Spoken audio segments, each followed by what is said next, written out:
Hello there. Balik lagi bareng gue Sang Padawan di Buletin Star Wars, sesi yang akan merecap dan membreakdown berbagai berita Star Wars yang terupdate setiap minggunya. Langsung aja kita recap Buletin Star Wars minggu keempat Agustus 2021. Tapi as always, support Sang Padawan dengan like, share, and subscribe agar video-video dari channel ini bisa mendapat rekomendasi dari YouTube. Cek video yang lainnya, follow juga Sang Padawan di media-media lain. This is where the fun begins.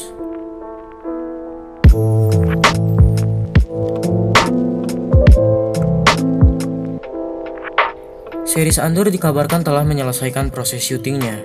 Series ini sendiri merupakan series spin-off dari film Rogue One: A Star Wars Story yang berfokus pada karakter Cassian Andor. Diego Luna akan kembali sebagai Andor, Forest Whitaker sebagai Saw Gerrera, Ben Mendelsohn sebagai Direktur Orson Krennic, Genevieve O'Reilly sebagai Mon Mothma, dan Stellan Skarsgård juga akan memiliki peran dalam series ini.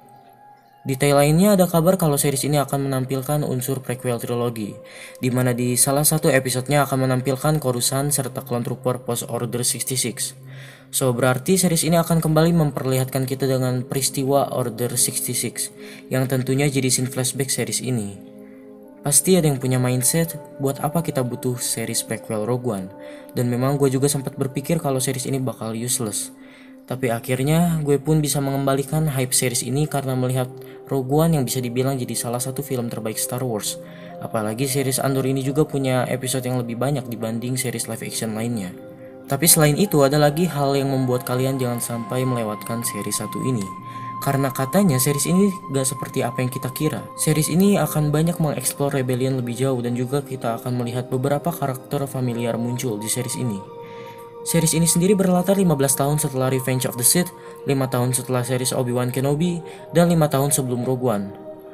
Melihat seri-seri Star Wars sekarang, menurut Sang Padawan pasti di setiap seri Star Wars mendatang ini saling punya koneksi satu sama lain.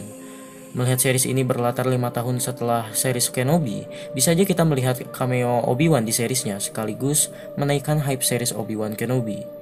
Dan melihat series ini berfokus pada Rebellion, bisa juga kita melihat Hera Syndulla versi live action, di mana banyak kabar kalau saat ini Lucasfilm tertarik untuk menampilkan banyak karakter animated ke seri-seri live action mendatang, termasuk series The Mandalorian Season 3, series Ahsoka, dan series Rangers of the New Republic. Dengan jumlah 12 episode, series Andor dipastikan akan mulai streaming di Disney Plus di sekitar tahun 2022.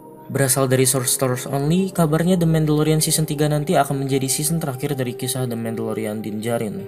Tapi kalau memang Season 3 jadi season terakhir The Mandalorian, kemungkinan cerita dari timeline-nya akan berlanjut di series lainnya seperti series The Book of Boba Fett, series Ahsoka, dan series Rangers of the New Republic, yang kemungkinan mereka juga akan memiliki beberapa season.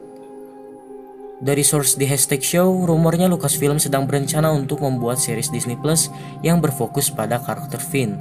Lebih jelasnya, series ini akan jadi sequel prequel yang berarti menceritakan Finn setelah The Rise of Skywalker, di mana mungkin kita bakal melihat Finn menjadi Jedi dan juga menceritakan Finn sebelum The Force Awakens. Kabar ini belum dikonfirmasi sama sekali, tapi kalau memang benar adanya, ini bisa jadi kabar baik buat yang mau sequel lanjut. Tapi mungkin juga jadi bad news untuk sebagian orang. Sebelumnya telah beredar rumor The Book of Boba Fett akan kembali memunculkan sejumlah karakter bounty hunter familiar di seriesnya. Kini berasal dari source LRM Online secara eksklusif mengabarkan bahwa Cad Bane dipastikan akan ikut muncul di seriesnya. FYI IWDK, Cad Bane merupakan karakter bounty hunter yang dikenal dari animated series The Clone Wars. Baru-baru ini Cad Bane sendiri baru kembali dimunculkan lewat animated The Bad Batch, di mana dia terlibat dalam pemburuan Omega dan juga sempat bertarung melawan Fennec Shand. Bisa jadi kemunculan Cad Bane di The Bad Batch merupakan setup untuk debut live actionnya di The Book of Boba, di mana ini bisa jadi koneksi yang bagus. Karakter Cad Bane dan Boba Fett dikenal akan rivalitas mereka, sampai di Deleted Scenes The Clone Wars Season 7 mereka berdua terlihat satu lawan satu, yang pada akhirnya sekuens ini pun di-reuse untuk adegan Cad Bane versus Hunter di The Bad Batch. Walaupun ini di Deleted Scenes sempat dengar kalau pertarungan antara Cad Bane melawan Boba ini memang terjadi selama Clone Wars, dimana seperti yang kita lihat di The Bad Batch, kepala Cad Bane ditutupi sebuah panel yang kelihatannya disebabkan oleh sebuah luka tembak. Kalau iya, kemungkinan kita akan melihat rematch antara Bane dan Boba di The Book of Boba, di mana akan terlihat kembali rivalitas mereka. Apalagi sekarang dengan Boba yang mengambil alih istana Jabba, Boba kelihatannya bakal membentuk guildnya sendiri. Fennec Shand juga jadi penguat rivalitas ini karena setelah Fennec melawan Bane di The Bad Batch, Tak disangka nasib membawa Fennec untuk menjadi sidekick dari seorang bounty hunter yang adalah rivalnya, Cad Bane, Boba. Melihat kabar dan rumor sebelumnya, mungkin juga kita akan melihat karakter bounty hunter lain di seriesnya, seperti Bossk, Embo, Zuckuss, 4LOM, dan juga karakter-karakter lain seperti Din Djarin, Grogu, Cobb Vanth, dan bahkan Luke Skywalker. The Book of Boba Fett jadi proyek series baru yang sang padawan paling antisipasi karena akhirnya setelah sekian lama bertahun-tahun Boba Fett dapat series solonya sendiri. Apalagi sebelumnya sang director Robert Rodriguez bilang kalau series ini bakal all killer no filler. Yang lalu baru-baru ini Rodriguez juga kembali membicarakan soal series ini di mana dia bilang kalau series ini it's going to blow your mind. Semua statement sang director ini tentu membuat gue semakin hype karena bisa jadi series ini bakal lebih pecah dari The Mandalorian. Ya di samping Boba Fett juga duluan populer dibanding Din Djarin. Mungkin Rodriguez terlalu berlebihan, tapi entahlah apa mungkin memang sesuai pernyataannya atau malah sebaliknya, but let's see. Udah dalam hitungan bulan seriesnya bakal dirilis, kita tunggu aja teaser atau trailernya dalam waktu dekat.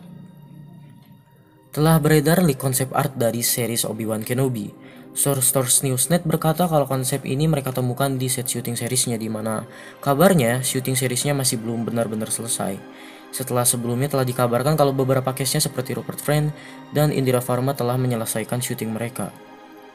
Konsep artnya memperlihatkan kita dengan Darth Vader yang sedang tidak memakai armornya. Di sini terlihat kalau Vader sudah benar-benar menjadi mesin dibanding manusia, sesuai perkataan Bane pada Luke di original trilogy. Di series ini, Darth Vader sendiri akan diperankan oleh Hayden Christensen, yang sebelumnya memerankan Anakin Skywalker. Sedangkan Darth Vader selama ini diperankan oleh banyak orang berbeda. David Prowse memerankan fisiknya di sepanjang original trilogi, James Earl Jones memerankan suara ikoniknya hampir di sepanjang sejarah Star Wars, Sebastian Shaw memerankan tampilan wajahnya di Return of the Jedi, serta Daniel Navros yang memerankan fisik Vader di Rogue One. Jadi kenapa nggak Daniel Navros saja yang memerankan Vader di series ini dan malah Hayden Christensen? Ya, karena kemungkinan besar kita akan banyak melihat Vader tanpa helm di series ini, dimana sesuai timelinenya yang 10 tahun setelah Revenge of the Sith, tampilan wajah Vader masih serupa seperti wajah Hayden Christensen sebagai Anakin. Sebelumnya telah dikabarkan kalau Lucasfilm sudah mulai mengcasting seseorang untuk memainkan karakter Sabine Wren di series Ahsoka. Kini ada rumor beberapa kandidat untuk memerankan Sabine di seriesnya. Ada Lana Condor yang sebelumnya dikenal lewat X-Men Apocalypse, Havana Rose Liu, dan Tati Gabrielle sebagai kandidat terkuat. Mungkin beberapa di antara kalian yang berharap Tia Sirkar yang memerankan Sabine versi live action, mengikuti Katie Sackhoff dan Lars Mikkelsen yang dimana memang sebelumnya mereka adalah voice actor dari versi animated karakter Bo-Katan dan Thrawn. Tapi melihat rumor-rumor sepertinya Tia Sirkar bukanlah orang yang akan memerankan Sabine. So, menurut kalian di antara 3 kandidat tadi mana yang paling cocok buat meranin Sabine? Ya, itu tadi recap Bulletin Stars edisi minggu keempat Agustus 2021. Untuk update berita yang lebih cepatnya bisa kalian follow Instagram dan Twitter di @sangpadawan. Gimana menurut kalian, mana kabar yang paling menarik? Like, share, and subscribe, cek video yang lain, follow juga Sang Padawan di media-media lainnya, and the Force will always be with you.